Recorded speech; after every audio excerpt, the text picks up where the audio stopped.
नमस्कार साथियों, स्वागत है आप सभी का अपनी पाठशाला पर।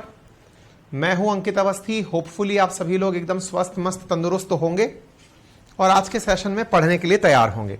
लक्ष्मी, विजय, पूनम, धर्मेंद्र, मंजू, अजय, जीतेंद्र, सभी साथियों को वेरी गुड इवनिंग। सभी लोग तैयार हैं? जैसा कि आप सभी को मालूम है कि आज के सेशन के अंदर आर्टिकल 16 का बचा हुआ भाग, आर्टिकल 17 और आर्टिकल 18 खत्म किए जाएंगे। यानी कि आज एक तरह से हम लोग समानता के अधिकार को पूरी तरह खत्म कर देंगे और उसके बाद में फिर हम लोग आगे बढ़ेंगे। ठीक है, तो चलिए शुरुआत करते हैं। आर्टिकल 16 में जिस तरह से हमने कल आपको एक जगह पर ले जाकर छोड़ा था, पॉइंट था कि समानता का जो अधिकार है, उस समानता के अधिकार के अंदर क्या कंसर्न था इंदिरा साहनी का, या क्या कहानी थी मंडल आयोग की। कल मैंने आपसे चर्चा करते समय यह कहा था कि हम मंडल आयोग की बात करेंगे, हम इंदिरा साहनीवाद की बात करेंगे। तो संभवतः आपको थोड़ा बहुत याद रहा होगा कि आर्टिकल 15 और 16 जिसने आरक्षण को एक तरह से कानूनी मान्यता दिलवा दी थी, आर्टिकल 15 से जहां कॉलेजेस में एडमिशन मिलने के लिए आरक्षण मिल रहे थे, वहीं आर्टिकल 16 के अंदर नौकरी में आरक्षण की बात आई थी। और नौकरी के अंदर जो पदोन्नति है, यानी कि एक तरह से अपने पद को प्राप्त करने में जो उन्नति का जो दौर है, उसके लिए आरक्षण की बात आई थी। ठीक है ना। तो एक प्रकार से आर्टिकल 16(4) आज जो हम चर्चा करने जा रहे हैं उसकी जो शुरुआत है, क्योंकि हमने आपको शुरुआत में भी कहा था 16 क्लॉज 1, 16 क्लॉज 2 ये तो दर्शाते हैं आर्टिकल को और उसके बाद दर्शाते हैं उसके अपवादों को। और अपवाद में 16(4) की कहानी जब हम कह रहे थे, तब मैंने आपको कल पिछड़ा वर्ग आयोग की कहानी बताई थी। अब यहां से आगे की कहानी की आज हम चर्चा करेंगे। तो साथियों, पिछड़ा वर्ग आयोग की जब कहानी हमने आपसे कही कि 1978 तक पहुंचते पहुंचते जब यह तय होने लगा आर्टिकल 16(4) के तहत कि देयर इज अनदर एक्सेप्शन, जिसमें यह कहा गया कि reservation has been provided to backward class under this, state can discriminate on the basis of caste, जिसके माध्यम से एससी, एसटी और ओबीसी को गवर्नमेंट जॉब के अंदर आरक्षण देने की बात की गई थी। आरक्षण देने की बात तो की गई, एक बड़ा सवाल यह बना किसको तो आरक्षण मिलेगा और किसको आरक्षण नहीं मिलेगा। यह बहुत बड़ा सवाल है साहब। आरक्षण किसे दिया जाना चाहिए यह तय करने के लिए आपके पास क्या कानूनी तरीका है।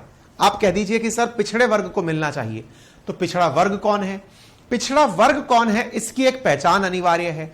तो पिछड़े वर्ग की पहचान के लिए पिछड़ा वर्ग आयोग का गठन किया गया आर्टिकल 340 के माध्यम से। भारत में कितने भी प्रकार के आयोग बने, उन आयोगों में कोई ना कोई व्यक्ति अध्यक्ष होता है।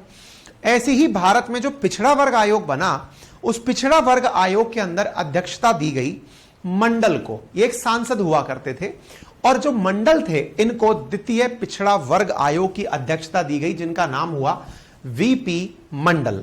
इनको किस आधार पर गठित किया गया था? आर्टिकल 340 के आधार पर गठित किया गया था। मैं आप सबसे गुजारिश करूंगा कि जैसे ही हमारी क्लासेस शुरू हों, उसके साथ साथ आप सबसे हमारा निवेदन यह है कि क्लास के अंत में आप कमेंट करके हमसे 5-7 मिनट जो भी बात करने की हो वो कर सकते हैं। और हमारी तरफ से सूचना यह है इंग्लिश मीडियम के विद्यार्थियों के लिए कि हमने लिमिटेड टाइम पीरियड में हम 4 दिन लेट हैं अपने नोट्स के लिखने में। 21 तारीख का हमने सोचा था कि इंग्लिश के नोट्स 21 तारीख तक तैयार हो जाएंगे।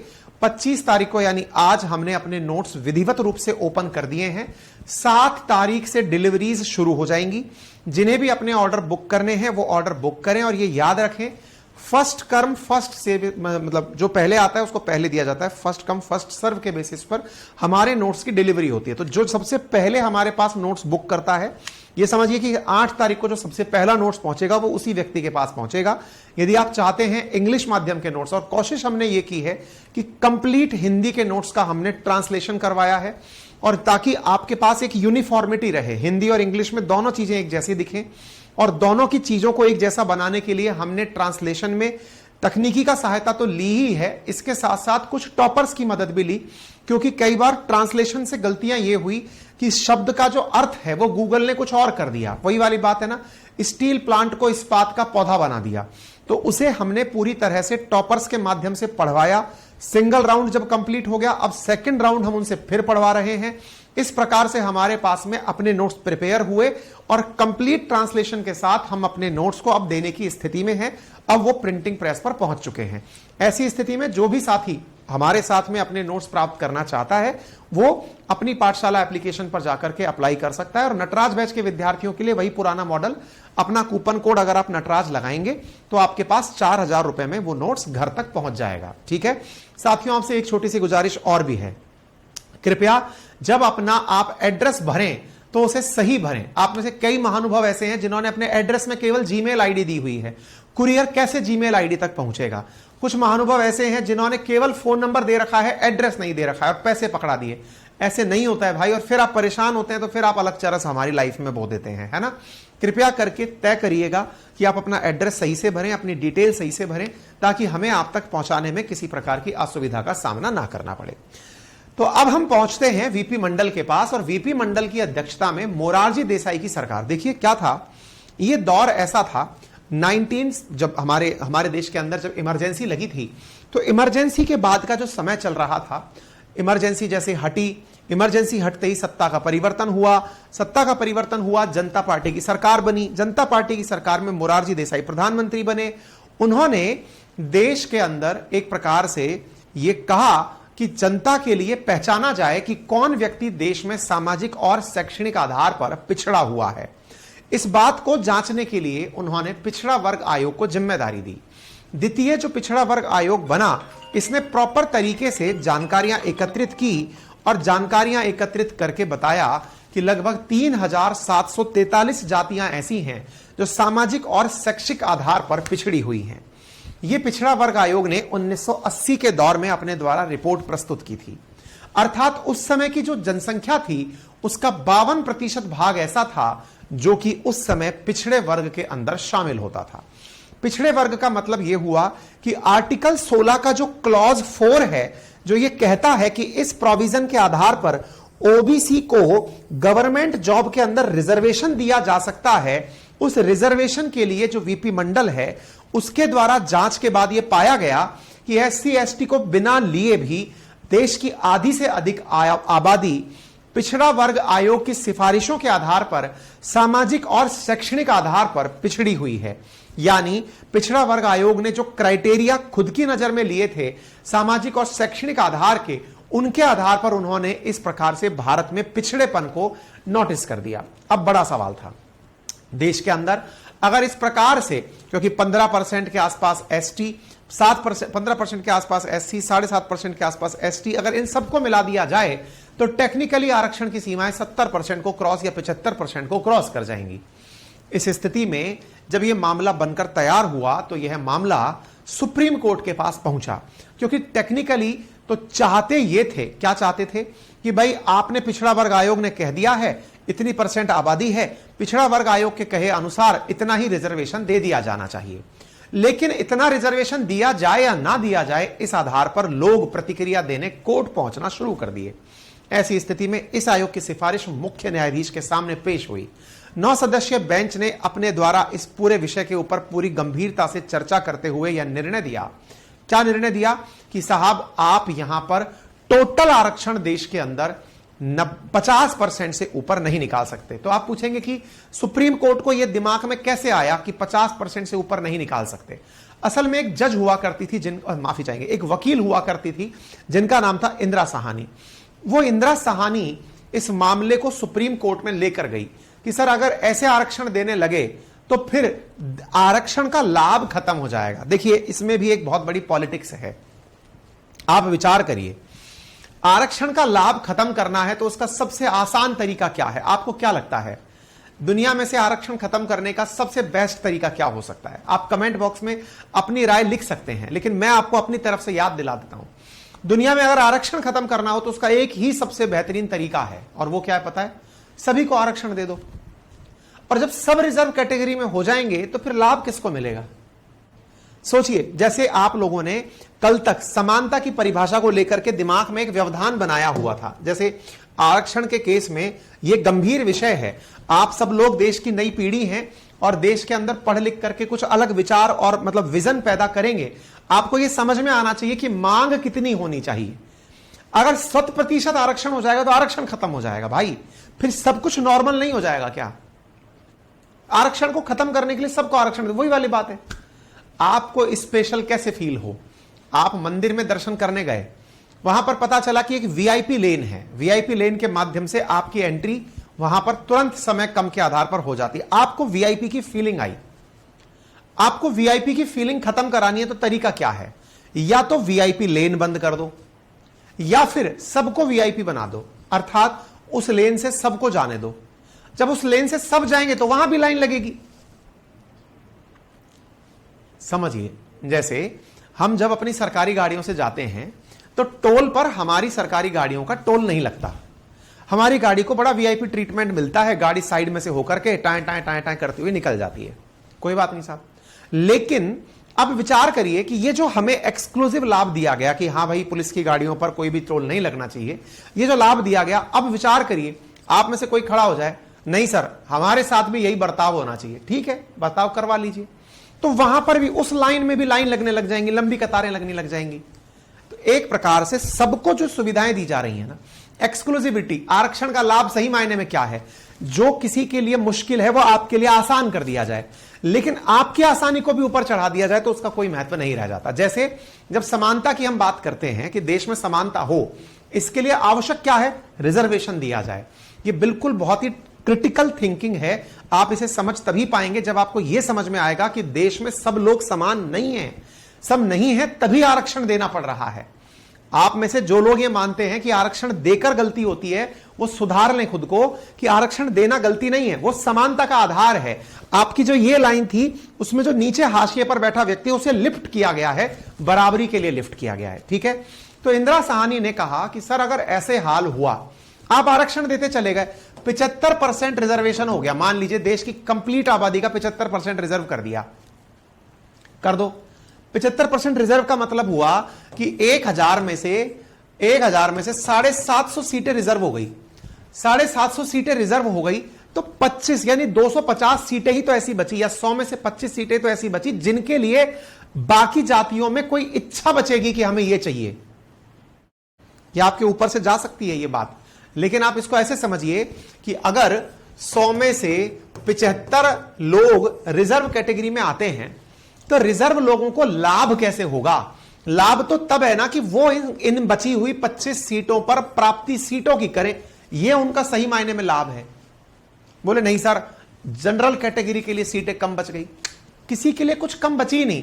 फिर जब यहां पर बोले नहीं सर इसका रिवर्स भी तो सोचो, अगर रिजर्वेशन कम होता है तो फिर रिजर्व कैटेगरी के अंदर कंपटीशन बढ़ जाता है। मैंने कहा चलो एक काम करते हैं, इसको और आसान करते हैं। आप शायद क्योंकि आप खुद आरक्षण के लाभार्थी हो इसलिए आप थोड़े परेशान हो रहे हो, मैं अभी ताजा एक आरक्षण जुड़ा है, मैं उसके बारे में चर्चा करता हूं।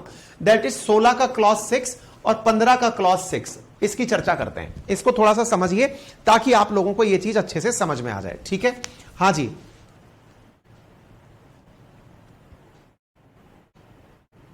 मुकेश पासवान आज डाल दूंगा बेटा, है ना।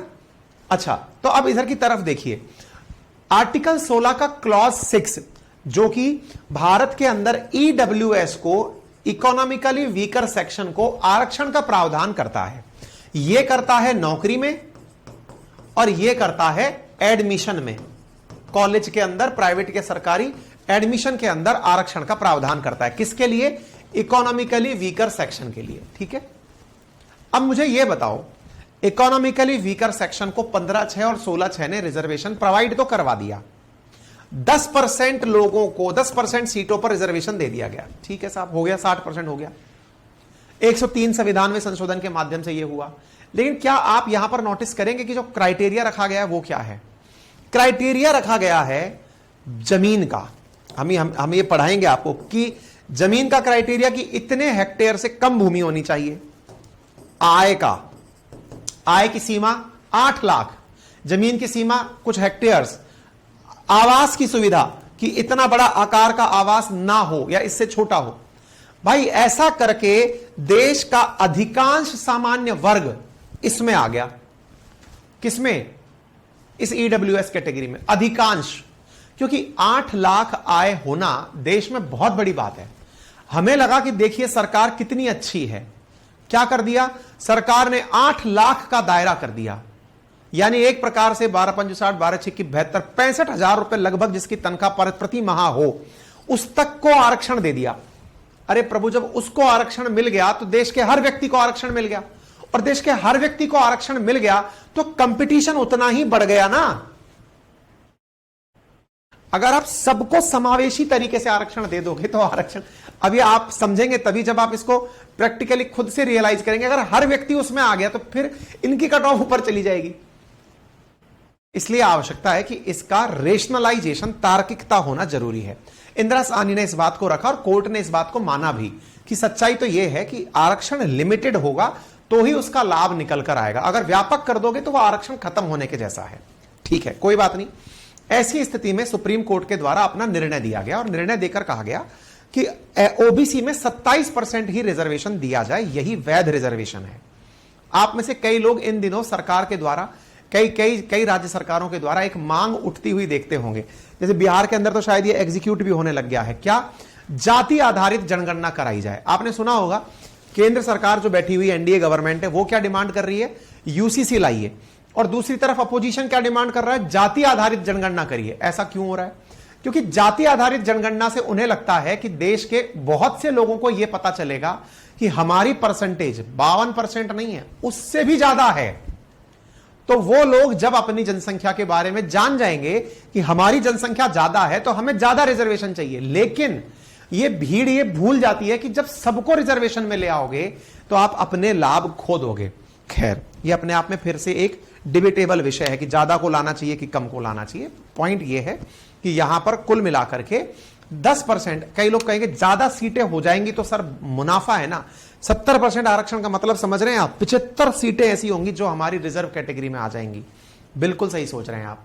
मैं तो ये कह रहा हूं कि आप 100% सीट रिजर्व कैटेगरी में ले आइए, एक बार रिजर्व कैटेगरी में ले आइए, क्योंकि देश में आबादी आप लोगों की ज्यादा हो गई, क्योंकि रिजर्वेशन का लाभ आपको मिलना चाहिए। लेकिन एक दिन आप किसके कंपैरिजन में ये चाहेंगे कि मुझे लाभ मिला? किसके कंपैरिजन में चाहेंगे? भाई वो जो सो कॉल्ड जनरल क्लास है, जिसके पास 10-20% का जो पॉपुलेशन है, उसके कंपैरिजन में चाहते हैं ना। इनके कंपैरिजन में हमें नौकरी ज्यादा मिले। लेकिन वो स्थिति जब आपको 100% कर दी जाएगी कि लो सारा आपका हो गया, सोचो इनके पास 1% भी नौकरी नहीं, फिर आपसी कंफ्लिक्ट शुरू होगा। फिर किस तरह से आप सेट करोगे कि नीचे के बाद व्यक्ति को कैसे ऊपर उठाओगे? ये विचार हैं अलग अलग प्रकार के। इसलिए जो संविधान के जानकार हैं वो ये कहते हैं कि आरक्षण की सीमा बढ़ाने से अच्छा है आरक्षण का तार्कीकरण किया जाए, रेशनलाइज किया जाए आरक्षण को। बोले कैसे? आरक्षण किसे दिया जाए यह तय किया जाए। अर्थात आरक्षण में यदि ज्यादा लोग शामिल हैं, ज्यादा लोग शामिल हैं से मतलब क्या हुआ? 1 लाख लोग अगर आरक्षण की सीमा में आते हैं तो उनको चेक किया जाए कि क्या वाकई में ये लोग आरक्षण के हकदार हैं। सुप्रीम कोर्ट के सामने भी ये बात रखी गई और सुप्रीम कोर्ट ने तत्काल प्रभाव से इस बात को पहचाना और डिसाइड किया कि एक क्रीमी लेयर है जो कि ओबीसी के अंदर भी पैसे वाली है, उसे आरक्षण का लाभ नहीं दिया जाना चाहिए। यानी ओबीसी में हर व्यक्ति आरक्षण का लाभ ले तो वहां पर भी एक क्राइटेरिया सेट कर दिया गया कि इससे ऊपर के लोगों को आरक्षण नहीं दिया जाना चाहिए। यानी आरक्षण के अंदर भी तार्किकरण, तार्किकता के आधार पर रिजर्वेशन को सोचा जाए। ठीक है, चलिए एक चीज तो ये हो गई। आपको ज्ञात होगा उसी समय पर जब ये पहले सरकार बनी, सरकार के बाद में फिर धीरे धीरे कांग्रेस के द्वारा सरकार, इंदिरा गांधी की सरकार, फिर से सरकार कांग्रेस की सरकार, ऐसे चलते चलते 1991 तक ये तक आ गया कि ईडब्ल्यूएस को यानी इकोनॉमिकली वीकर क्लास को आरक्षण दिया जाए 10%। क्यों? क्योंकि देश में मंडल वर्सेस कमंडल की लड़ाई शुरू हो गई। कमंडल कहा गया जनरल कास्ट को और मंडल कहा गया ओबीसी को या रिजर्वेशन पाने वालों को। और देश में उस समय बड़ी जातीय हिंसा हुई, इतनी जातीय हिंसा हुई कि दिल्ली के अंदर रिजर्वेशन और रिजर्वेशन के पक्ष विपक्ष में खूब धरने प्रदर्शन हुए। डीयू में एक विद्यार्थी ने आत्मदाह कर लिया, खूब आंदोलन हुए उस दौर के अंदर। और रिजर्वेशन देश में आज भी आप जो मणिपुर उबलता हुआ देख रहे हैं वो रिजर्वेशन के लिए उबलता हुआ देख रहे हैं। आपने राजस्थान में जो गुर्जर आंदोलन देखा, मीणा आंदोलन देखा, वो रिजर्वेशन के लिए देखा। जितने भी जाति आधारित आंदोलन होते हैं वो कहीं ना कहीं रिजर्वेशन के लिए होते हैं। कारण उसके पीछे का सबसे बड़ा कारण बेरोजगारी है। यदि देश में रोजगार होंगे तो ये सारी चीजें दूर ही बचेंगी नहीं ना। आप इस चीज को तार्किकता से सोचकर देखिए, यदि आपके पास रोजगार होगा तो आप क्या इस बात के लिए सड़क पर धूप तपती में जाएंगे कि मुझे रिजर्वेशन दीजिए? तो सरकारों ने एक बहुत अच्छा तरीका बना लिया। क्या बना लिया कि अगर बहुसंख्यक पर राज करना है तो देखिए, पहले तो भारत में बहुसंख्यक धर्म के आधार पर तय किया गया कि भारत में बहुसंख्यक ये हुआ, इस धर्म के लोग बहुसंख्यक हुए, इनको आप वोट डायनेमिक्स में बदल दीजिए।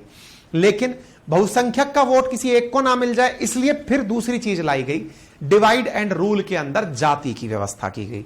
जाति में क्या व्यवस्था की गई कि ओबीसी का वोट बैंक सबसे बड़ा है। क्यों? क्योंकि ये 52% देश की आधी आबादी ओबीसी है। सोचिए, अगर कोई पार्टी केवल ओबीसी की बात करने लग जाए कि हम केवल ओबीसी के हितैषी हैं, ऐसी स्थिति, अदर बैकवर्ड क्लास के हितैषी हैं, तो ऐसी स्थिति में आपके मन में क्या बनेगा? यार क्या गजब पार्टी है, मेरे लिए बात कर रही है। लेकिन वास्तविकता क्या है? जितने लोग सड़क पर उतरे हैं, अगर आंकड़ा दिखा दिया जाए तो शर्म के मारे शर्मिंदा हो जाएंगे लोग कि करोड़ों युवा, लगभग 20-22 करोड़, मैंने डेटा दिया था एक बार आपको, इतने लोगों ने अप्लाई किया सरकारी नौकरियों के लिए। नौकरी मिली कुछ 8 लाख लोगों को, यानी कि 0.001% व्यक्ति को नौकरी मिलती है। सरकारी नौकरी की चाह में जो इतनी जनता को बेवकूफ बनाया जा रहा है, उसके पीछे का सबसे बड़ा कारण क्या है कि सरकारी नौकरी। तो सरकारी नौकरी का महिमा मंडन, कई बार हमें लगता है कि सरकारी नौकरी का महिमा मंडन आप और हम ही करते हैं। नहीं भाई, इसके पीछे सरकार की बहुत बड़ी मंशा है।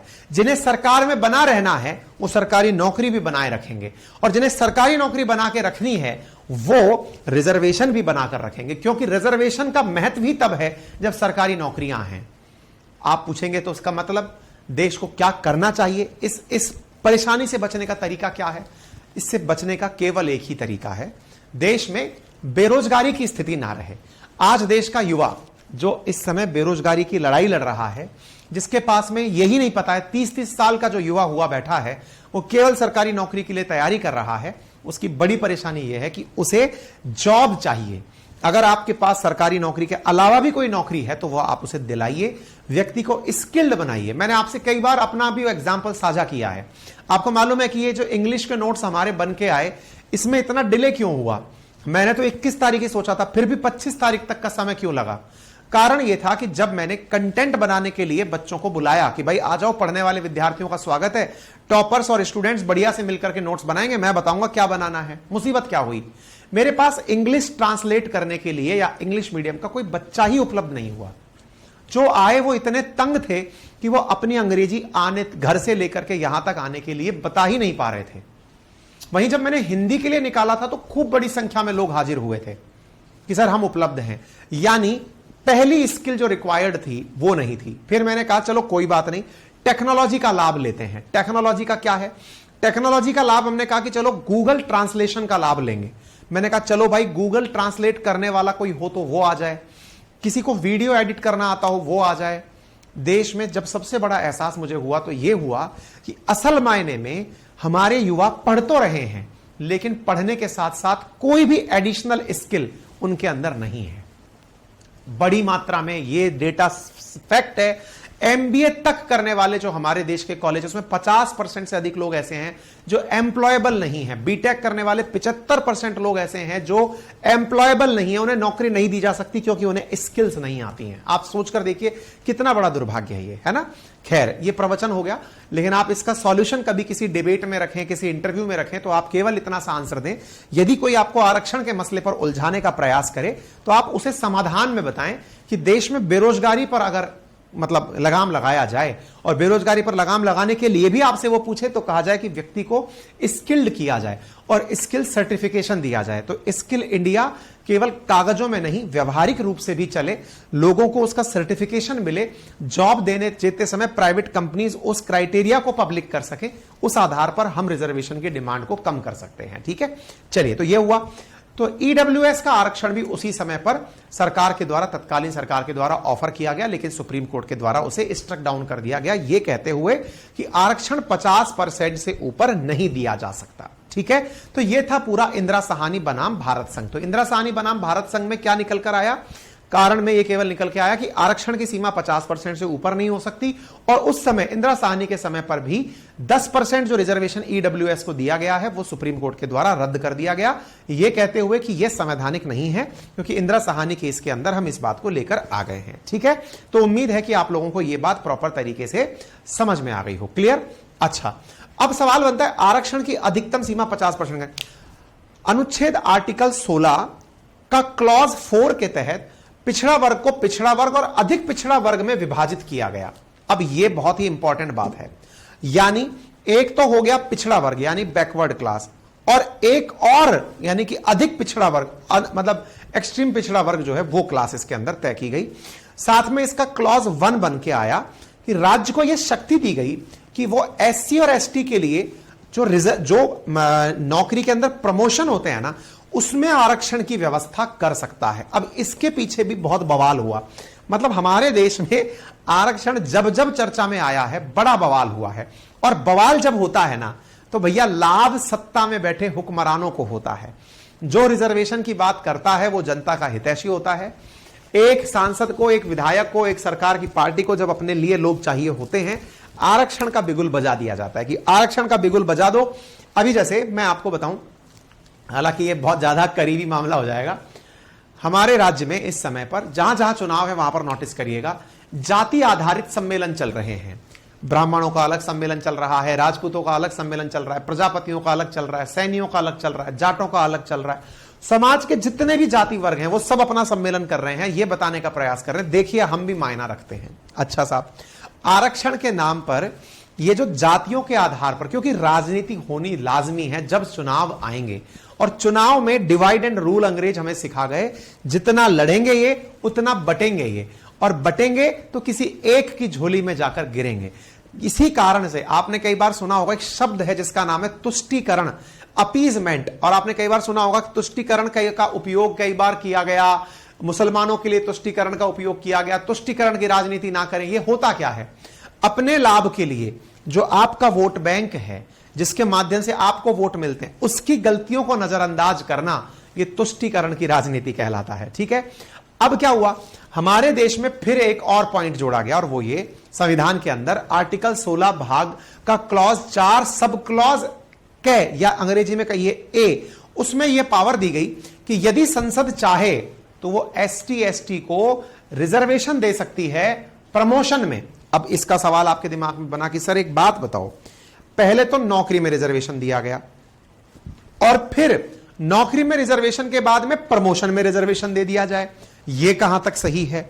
इसके पीछे तर्क क्या था, अब वो जानिए। तर्क यह था कि भाई प्रमोशन में रिजर्वेशन इसलिए दिया जाता है कि यदि उच्च पदों पर किसी को नियुक्ति देनी है तो उच्च पदों पर नियुक्ति के लिए क्या आपके पास में योग्य व्यक्ति उपलब्ध है?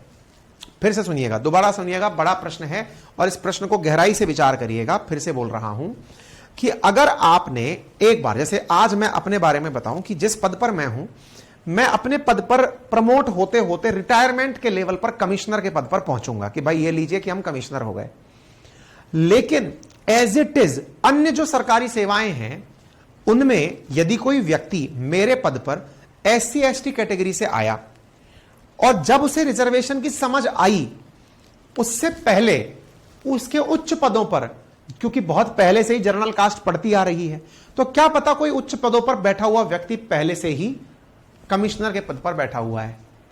ऐसी स्थिति में बड़ा सवाल यह बना कि जो व्यक्ति कमिश्नर के पद पर बैठा हुआ है वो तो फिर से नौकरी में अपने अधीनस्थ कर्मचारियों के साथ जाति के आधार पर विभेद करेगा, और अगर वो जाति के आधार पर विभेद करेगा तो ये तो सही बात नहीं है, और जाति के आधार पर हुआ यह विभेद देश में फिर परिवर्तन देगा।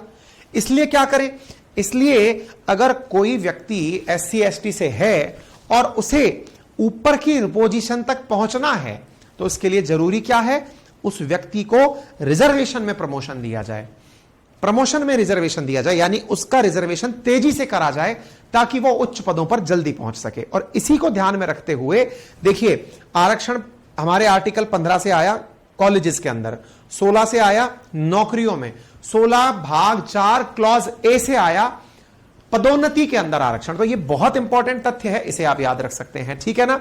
अच्छा, और तो और एक चीज और दी गई जिसको क्या किया गया, अनुच्छेद 16 का भाग 4 क्लॉज बी में यह कहा गया, कई बार कुछ जातियों के लिए पद खाली रह गए, जैसे मान लीजिए कि उपयुक्त लोग ही नहीं मिले क्योंकि देश में अवेयरनेस नहीं थी, SC ST के पद खाली रह गए, OBC के पद खाली रह गए क्योंकि उनको अवेयरनेस नहीं थी उन पदों के बारे में। तो क्या किया जाए, तो ऐसी स्थिति में उनके पद अगली बार के लिए यानी नेक्स्ट टाइम के लिए कैरी फॉरवर्ड कर दिए जाएं।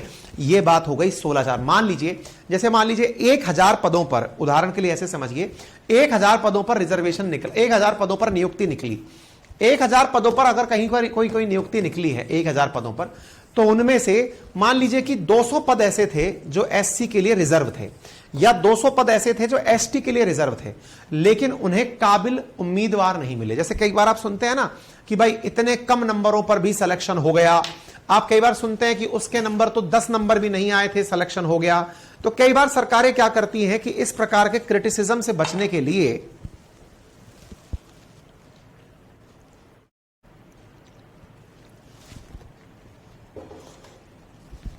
कि कहीं ऐसा ना हो कि क्रिटिसिज्म इस बात पर होने लगे कि भाई कम काबिल लोग चुन लिए गए, तो सरकार के द्वारा कई बार कुछ शैक्षणिक योग्यताएं दे दी जाती हैं, ठीक है ना।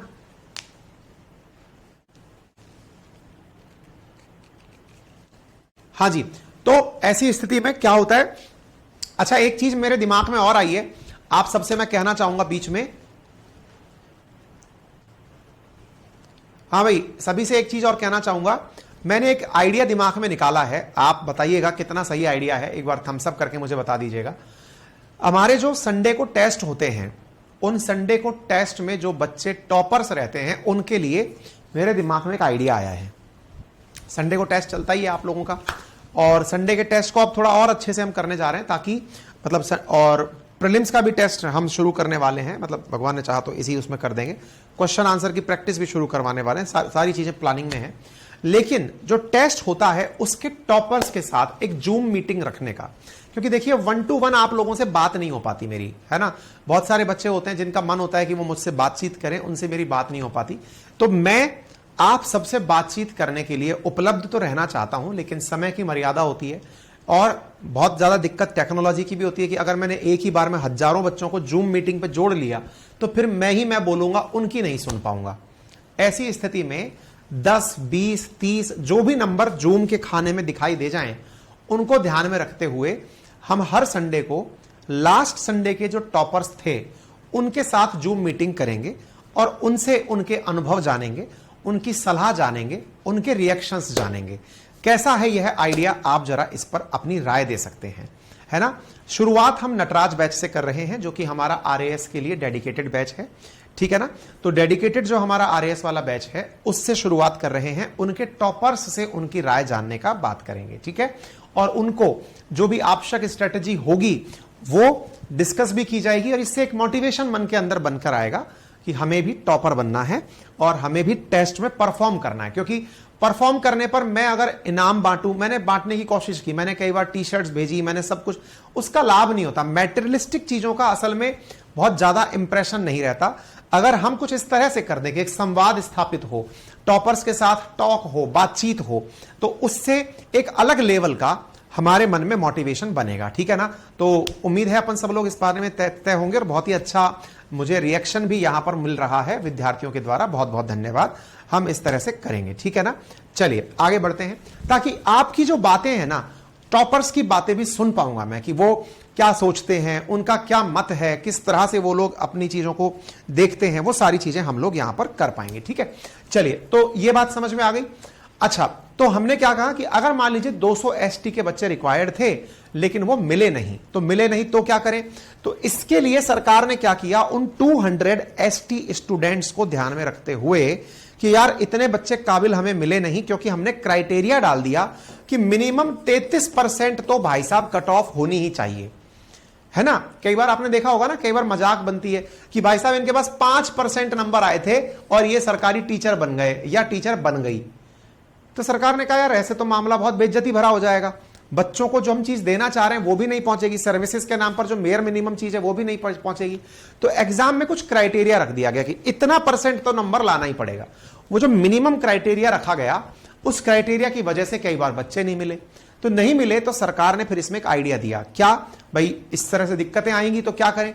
तो बोले पोजीशंस जो है ना उनको कैरी फॉरवर्ड किया जाए। कैरी फॉरवर्ड करने का मतलब क्या हुआ कि इस बार अगर कोई पद खाली रह गया उसे आगे ले जाया जाए, अगली बार जोड़कर फिर वैकेंसी निकाली जाए, फिर अगली बार जोड़कर फिर वैकेंसी निकाली जाए। इस तरह से कैरी फॉरवर्ड का नियम बनकर आया। ठीक है ना, कैरी फॉरवर्ड रूल। उम्मीद है आप सभी साथियों को अब यह बात समझ में आ गई होगी। क्लियर हो गया। चलिए, तो ये कब जुड़ा? 81वें संविधान संशोधन के माध्यम से जुड़ा। ये कुछ इंपॉर्टेंट संशोधन है बेटा जो आपको याद कर लेने चाहिए। अभी तक कई संशोधन जो है हम चर्चा में ला चुके हैं। 103 ला चुके हैं, फर्स्ट ला चुके हैं, 93 वाला ला चुके हैं, 77 ला चुके हैं, 81 ला चुके हैं। आप इन्हें अपने दिमाग में बिठा सकते हैं। ठीक है, चलिए, तो उम्मीद है कि ये आपको बात समझ में आ गई होगी। आरक्षण की 50% की सीमा इस पर लागू नहीं होगी, ये हमने बता दिया, यहां तक क्लियर हो गया। अब 16(5) और 16(6) भी जान लेते हैं। 16(5) के अंदर धर्म के आधार पर राज्य को विभेद की अनुमति देता है। इसके अनुसार राज्य निर्मित कोई ऐसी विधि जो किसी धार्मिक या सांप्रदायिक संस्था के किसी पदाधिकारी सदस्य के रूप में किसी विशिष्ट धर्म संप्रदाय के लोगों को ही नियुक्त किया जा सकता है। जैसे कई बार आपने देखा होगा कि भारतीय सेना के अंदर भी पोस्ट निकलती है। जैसे पोस्ट निकली भारतीय सेना के अंदर पुजारी की। आप पूछेंगे क्या बात कर रहे हो, भारतीय सेना में पुजारी की पोस्ट निकलती है? भाई भारतीय सेना में पुजारी की निकलती है, मौलवी की निकलती है, पादरी की निकलती है, सबकी पोस्ट निकलती है। क्यों? क्योंकि वहां पर भी मंदिर होते हैं, वहां पर भी मस्जिद होती हैं, या फिर जो भी जिसमें पूजा पाठ की जा सके, पूजा स्थल होता है। अब पूजा स्थल पर यह तो है नहीं कि हर धर्म का व्यक्ति अप्लाई कर सके, क्योंकि जिसको आती नहीं है रिलीजियस प्रैक्टिस। ऐसी स्थिति में धर्म के आधार पर राज्य को विभेद करने की अनुमति दी गई जब कोई धार्मिक या सांप्रदायिक संस्था के किसी पदाधिकारी की नियुक्ति चल रही हो। उदाहरण के लिए जैसे राजस्थान के अंदर एक पर्टिकुलर विभाग है जिसका नाम है देवस्थान विभाग। राजस्थान के जितने भी मंदिर हैं, जितने भी बड़े मंदिर हैं, उन सब के अंदर एक मतलब अधिकारी नियुक्त किया जाता है कि वो वहां पर कोई भी प्रशासनिक अगर जिम्मेदारी हो तो उसका निपटान कर सके। तो देवस्थान विभाग में अब पता चल रहा है कि सरकार को अगर लगता है कि भाई इस जगह की स्थिति यह है कि यहां पर इसी धर्म का व्यक्ति काम कर सकता है, तो उसे उसी के लिए विभेदित किया जा सकता है। जैसे महिलाओं को रिजर्वेशन की बात हुई, SC/ST को हुई, ऐसे धर्म के आधार पर भी रिजर्वेशन आर्टिकल 16 का क्लॉज 5 देता है। उम्मीद है आपको यह बात अच्छे से समझ में आएगी। ठीक है, चलिए, इसके बाद में आर्टिकल 16 का भाग 6 क्या कहता है? आर्थिक रूप से कमजोर नागरिकों के लिए वर्तमान आरक्षण के अतिरिक्त प्रत्येक श्रेणी में 10% आरक्षण का प्रावधान। यह मैंने आपको बता ही दिया। यह किसके लिए था? आर्थिक रूप से पिछड़े हुए, इकोनॉमिकली वीकर सेक्शन के लिए यह लाया गया था। और उसमें क्या क्राइटेरिया रखा गया? कृषि भूमि 5 हेक्टेयर से कम हो, वार्षिक आय 8 लाख रुपए से कम हो, 1000 स्क्वायर फीट से कम का निवास स्थान हो, 109 यार्ड की कम जमीन पर उसका घर हो, निगम के बाहर हो तो 209 यार्ड की जमीन से कम पर बना हुआ हो। भारत के अंदर अधिकांश जितने भी जो सामान्य वर्ग के लोग हैं, मैक्सिमम लोग इस क्राइटेरिया के अंदर आ जाते हैं, तो वो सभी लोग EWS कैटेगरी के अंदर पहुंच गए।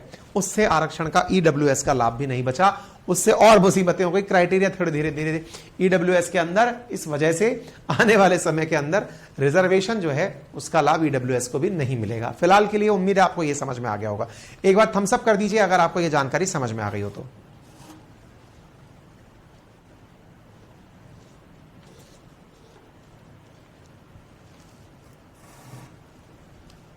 बताइए।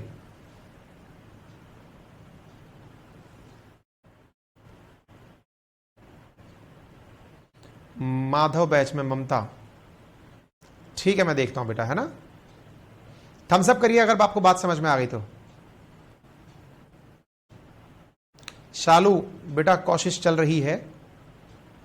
सत्यनारायण बेटा नहीं कर सकते, फिर बच्चे आपस में बातचीत करने लगते हैं।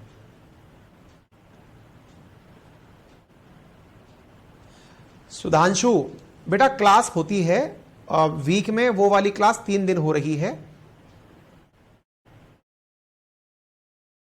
ठीक है, चलिए, उम्मीद है सभी को क्लियर हो गया होगा।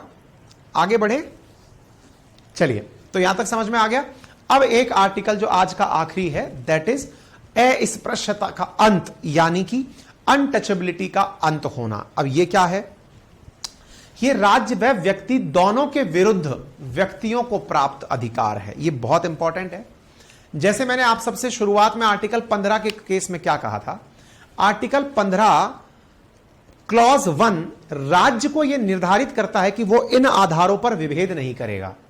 क्लॉज 2 कहता है कि नागरिक भी जाति, धर्म, लिंग, जन्म स्थान इनके आधार पर विभेद नहीं करेंगे। ऐसे ही आर्टिकल 17 दोनों व्यक्तियों पर लागू होता है, यानी राज्य पर भी और व्यक्ति पर भी। अर्थात राज्य भी अनटचेबिलिटी को बढ़ावा नहीं देगा कि भाई छुआछूत को बढ़ावा नहीं देगा, और व्यक्तियों को भी छुआछूत को बढ़ावा नहीं देगा। ऐसी स्थिति में अस्पृश्यता यानी कि नीची जात, ऊंची जात, तुम ये छू सकते हो, तुम ये नहीं छू सकते हो, तुम यहां बैठ सकते हो, तुम यहां नहीं बैठ सकते हो, तुम अंदर आ सकते हो, बाहर जा सकते हो, इस प्रकार से कोई भी व्यक्ति कार्य नहीं करेगा। ऐसी स्थिति में आचरण निषिद्ध उसे डिक्लेयर किया जाएगा और यह करना अपने आप में एक दंडनीय अपराध होगा।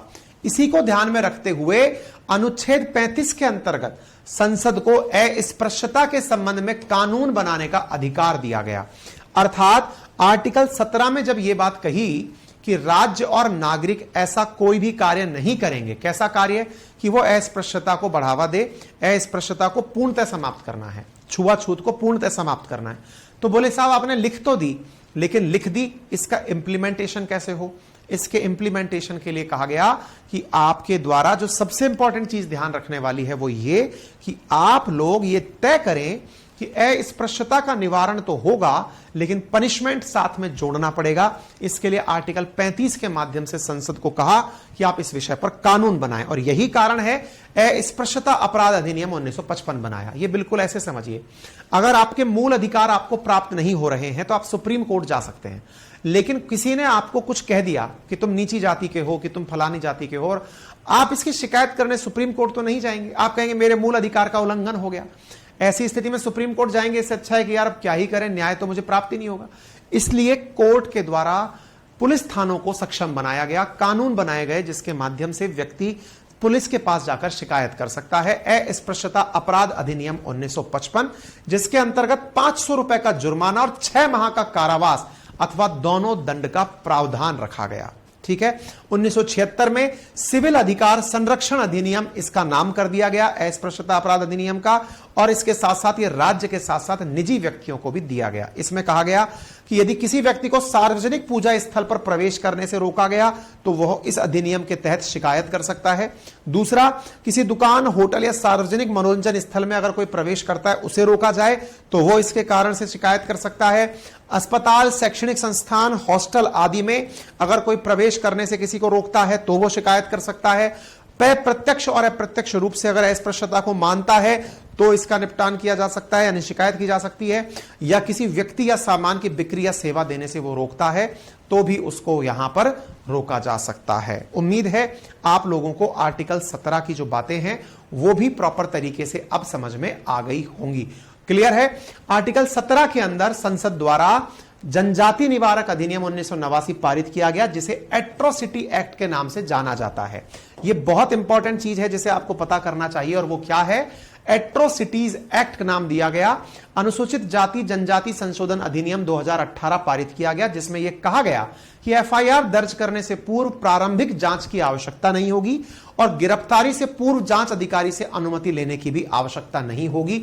यह है एट्रोसिटी एक्ट, जिसके बदल वजह से सुप्रीम कोर्ट ने इस अधिनियम को स्ट्रक डाउन कर दिया था, कैंसिल कर दिया था, जिसकी वजह से देश में काफी ज्यादा जाति के आधार पर आंदोलन हुए। संसद के द्वारा इस बात को वापस से लागू करवाया गया। इसमें क्या कहा गया है कि यदि आपको लगता है कि किसी व्यक्ति ने आपके साथ जाति सूचक शब्द का उपयोग किया है तो आपकी प्रारंभिक जांच की भी आवश्यकता नहीं है, सीधी एफआईआर जाकर करा सकते हो। अर्थात आपने कहा मुझको जाति का प्रयोग किया, मुझे ऐसे बोला इसने, मेरी जाति का नाम लेके मुझे संबोधित किया, तो जाइए और जाकर के आप शिकायत दर्ज करा दीजिए, एफआईआर दर्ज हो जाएगी। वहीं दूसरी तरफ अगर गिरफ्तारी होनी है तो उससे पूर्व जांच अधिकारी से भी परमिशन लेने की आवश्यकता नहीं है। इसमें संशोधन करके ये कह दिया गया था, सुप्रीम कोर्ट ने इस बारे में ये कहा था कि भाई कम से कम इस विषय के ऊपर पहले जांच अधिकारी से प्रूव तो कर लिया जाए, डीएसपी लेवल के अधिकारी से, कि क्या ये केस सही है, तो इसमें फिर मतलब जो मत था, जो कि मतलब अस्पृश्यता के जो संरक्षक हैं, मतलब जो ये चाहते हैं कि छुआछूत का निवारण हो, जो ये चाहते हैं कि SC ST के साथ ये गतिविधि ना हो, ऐसी स्थिति में उनका मत था कि एक साधारण व्यक्ति जिसके साथ में ये छुआछूत की घटना हुई है वो पुलिस के पास पहुंच ही नहीं पाता है। और देखिए सच्चाई पता है क्या है, सच्चाई ये है कि जितने भी कानून वगैरह आप सुनते हैं ना, ये आम आदमी तक तो रीच में ही नहीं होते हैं। आम आदमी को कुछ नहीं पता है इस बारे में। आज जो भी गांव के अंदर या शहर के अंदर व्यक्ति रहता है, वो पुलिस थाने तक उसकी रीच ही नहीं होती है। पहुंचता कौन है वहां जाकर के? जिसको कोई ना कोई राजनीतिक लाभ हो, या फिर वो नेता बनने के नाम पर किसी और का मामला लेकर पहुंचे, तब जाकर के कोई केस का मामला तय होता है। आज भी ये जितनी भी चीजें हैं, देखिए हमारे देश का ये दुर्भाग्य है कि मामला मणिपुर का था, मामला राजस्थान का था कि छत्तीसगढ़ का था, किसी मीडिया में आ गया तो आपने उसके ऊपर संवेदना व्यक्त कर दी, वीडियो बना दिए, चर्चाएं हो गई। लेकिन आपको जानकर आश्चर्य होगा कि देश के अगर NCRB के डेटा उठाकर देखे जाए ना, हर घंटे के अंदर एक रेप की जघन्य घटना हमारे देश में घटित हो रही है। आप विचार करिए। लेकिन जिसे मीडिया ने उठा दिया उस पर हमारा देश कैंडल मार्च लेके निकाल देता है। यही हमारे देश का दुर्भाग्य है कि हम लोग अपने आप से ड्रिवन नहीं हैं, हम जागरूक नागरिक नहीं है। और जब मैं ये आपको पढ़ाता हूं ना, ये सारी चीजें केवल नॉलेज के लिए नहीं, एक जागृत युवक आप बनकर निकलें, एक जागृत व्यक्ति आप बनकर निकलें, आपको ये पता चले कि हमारे अधिकार क्या हैं, हमारे राइट्स क्या हैं। और मैं ये तय करता हूं कि आप जब इन चैप्टर्स को पढ़ लेंगे, उस दिन जो आप वाकई में व्यक्ति बनेंगे ना, आप कहेंगे कि सर आपका नाम अंकित इंस्पायर्स इंडिया, जहां पर आज आपकी 2 मिलियन सब्सक्राइबर आप सबकी वजह से पूरे हुए हैं। सही मायने में इंस्पिरेशन आपको इंडियन पॉलिटी पढ़ने से मिलेगी। आपको लगेगा कि यार रियल में मेरे इतने राइट्स हैं, मुझे पता ही नहीं था। ठीक है, तो उम्मीद है कि आप लोगों को यह बात प्रॉपर तरीके से समझ में आ गई हो। फिलहाल के लिए ये बातें आपको क्लियर हो गई हो तो प्लीज मुझसे कोई कमेंट करके कुछ पूछना चाहते हैं तो बताइए। कोई भी प्रश्न जवाब अगर सवाल आपको पूछना हो तो प्लीज बताएं।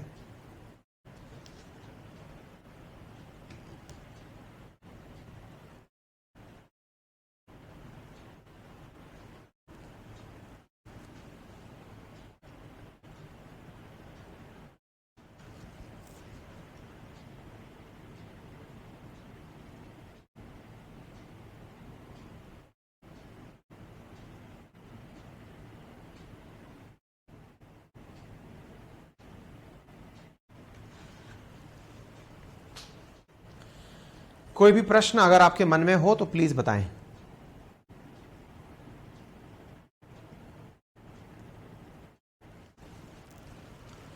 सिड, अभिनय, नेहा, निशांत, शिवानी, नरेंद्र, प्रियंका, सुमेर, राजेश, संदीप, रोहित, विश्वेंद्र, प्रकाश, लोकेश, अभी, निशांत, स्मृति, निखिल, ज्योति, किशु, सुरेंद्र,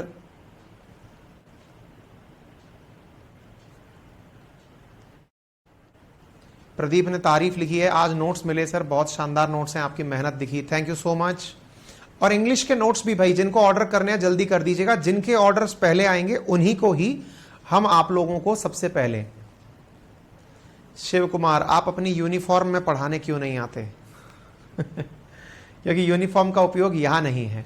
पवन कुमार, सिर्फ 4 विषय के नोट्स भी दे दीजिए। पवन बेटा, जुलाई के फर्स्ट वीक में बेटा, अभी मतलब 7 तारीख तक मेरे ये वाला ऑर्डर पूरा हो जाए, 7 तारीख के बाद में मैं ये वाला ऑर्डर भी निकाल दूंगा, है ना, क्योंकि प्रिंटिंग प्रेस की भी अपनी लिमिट होती है ना, वो भी हम कर देंगे। ठीक है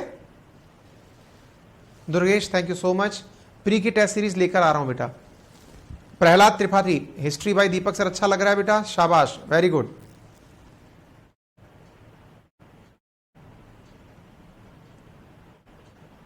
ठीक है, चलिए बहुत बहुत धन्यवाद, अपना ख्याल रखें, फिर मुलाकात करते हैं। कल आर्टिकल 18 थोड़ा सा बताना है, हालांकि उसमें कुछ है नहीं, छोटा सा आर्टिकल है, आर्टिकल 18 अबॉलिशन ऑफ टाइटल्स के नाम से, कि कोई भी title not being military, academic distinction, मतलब इसके ऊपर थोड़ी सी चर्चा है, 15 मिनट की वो चर्चा कल हम करते हैं। और फिर उसके बाद स्वतंत्रता के अधिकार पर एंट्री करेंगे, आर्टिकल 19 पर एंट्री करेंगे, है ना। अब यहां से आगे आर्टिकल्स तेजी से चलने लगेंगे, तेजी से चलने लगेंगे का बड़ा कारण क्या है कि असली जो समझ थी ना, आरक्षण जैसा मुद्दा आपने समझ लिया। जिनको समझ में आता है वो ये कहेंगे कि केवल हमने 2 आर्टिकल पढ़े, लेकिन वास्तविकता में 2 आर्टिकल नहीं है, ये आपने आरक्षण जैसा मुद्दा आपने समझ लिया, आप दुनिया के कहीं भी किसी कोने पर जाकर बोल सकते हैं। आपने जुडिशियल रिव्यू जैसा मुद्दा तैयार कर लिया, आर्टिकल 13 में आपने इतनी बड़ी चीज समझ ली, समानता की बात आपने समझ ली। ये बहुत बड़े टाइटल्स हैं, खैर कोई नहीं, फिलहाल के लिए इतना ही, फिर मिलते हैं बेटा, है ना। Thank you so much.